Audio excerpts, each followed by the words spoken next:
আমরা আজ থেকে অনেক অতীতের সময় ফিরে যাচ্ছি, একটি সময় যখন ইতিহাসের পাতা লেখা শুরু হয়। প্রাণী, গাছপালা এবং পোকামাকড়ের সঙ্গে পৃথিবী তার সমস্ত মহিমায় বিদ্যমান। প্রতিটি জীব একে অপরের সঙ্গে নিখুঁত সঙ্গতিতে আছে, কিন্তু পৃথিবী খুবই নীরব। মানুষেরা কোথায়? হ্যাঁ, সেটাই তো অনুপস্থিত। তা নিয়েই বলছি, এখন সময় এসেছে। এখন আমাদের চোখ পড়ে সেই প্রথম মানবের সৃষ্টির দিকে, প্রথম নবী, যিনি স্বর্গ এবং পৃথিবী উভয় স্থানে জীবন অভিজ্ঞতা করেছেন। সকল মানবজাতির পূর্বপুরুষ নবী আদম আলাইহিসসালাম। কারণ এই গল্পটি আমাদের জীবনের উদ্দেশ্য বোঝার জন্য গুরুত্বপূর্ণ, কারণ এটি আমাদের দৃষ্টিভঙ্গি এবং চিন্তাভাবনাকে নির্ধারণ করে। কিন্তু গল্পটি ইসলাম এবং খ্রিস্টান ধর্মে ভিন্নভাবে বলা হয়েছে। আজ আমরা এটি দেখব কুরআন এবং বাইবেলের দৃষ্টিকোণ থেকে এবং তুলনা করব তাদের মধ্যে সাধারণতা এবং পার্থক্যগুলি। তিনি স্বর্গে কি অভিজ্ঞতা করেছিলেন, শয়তান কিভাবে তাকে প্রতারিত করেছিল, কিভাবে পৃথিবীতে এলেন এবং আরো অনেক কিছু। চলুন যাত্রা শুরু করি সেই সময় যখন সবকিছু শুরু হয়েছিল।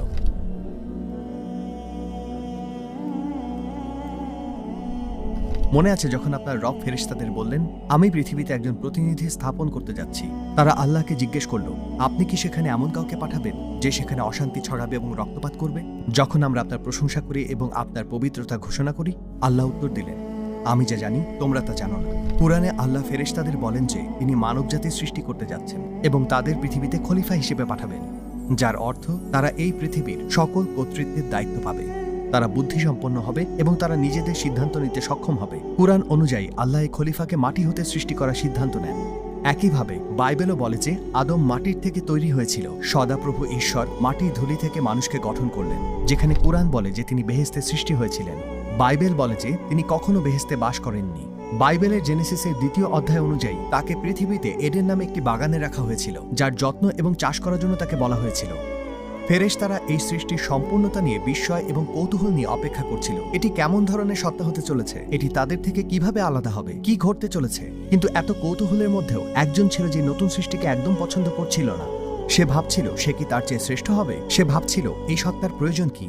ইতিমধ্যে সে অস্বস্তিতে পড়েছিল, তার ভেতর থেকে তাকে কষ্ট দিচ্ছিল। এটি ছিল একটি জিন যার নাম ইবলিশ। সে একটি ভিন্ন প্রজাতির ছিল, কিন্তু তার সেই সময়ের মর্যাদার কারণে সে ফেরেশতাদের মধ্যে বাস করছিল। পরে তার অহংকারের কারণে তাকে শয়তান নামে অভিহিত করা হয়, কুরআনে যাকে শয়তান বলা হয়েছে। তার ঈর্ষা ইসলামী উৎসগুলিতে পাওয়া যায়, কিন্তু বাইবেলে শয়তানের পরিবর্তে আমরা গল্পের পরবর্তী অংশে একটি ভিন্ন চরিত্র দেখি। যখন শয়তান উদ্বেগ এবং ঈর্ষার অনুভূতির মধ্যে ছিল, প্রত্যাশিত মুহূর্তটি তখন ঘনিয়ে আসছিল।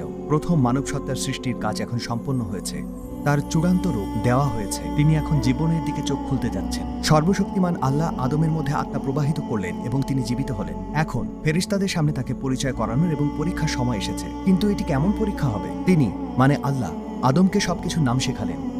আদম আলাইহিসসালাম সবকিছুর নাম বলছিলেন যা তাকে